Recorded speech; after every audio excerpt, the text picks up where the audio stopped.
Hello दोस्तों, जय श्री राम। दोस्तों, आज हम जानेंगे क्रेन कितने प्रकार का होता है। क्रेन मुख्यतः दो प्रकार का होता है। फर्स्ट होता है मोबाइल क्रेन। सेकंड होता है स्टेशनरी क्रेन।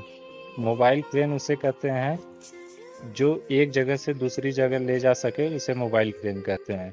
स्टेशनरी क्रेन उसे कहते हैं जो एक जगह पे फिक्स होकर काम करता है, उसे स्टेशनरी क्रेन बोलते हैं।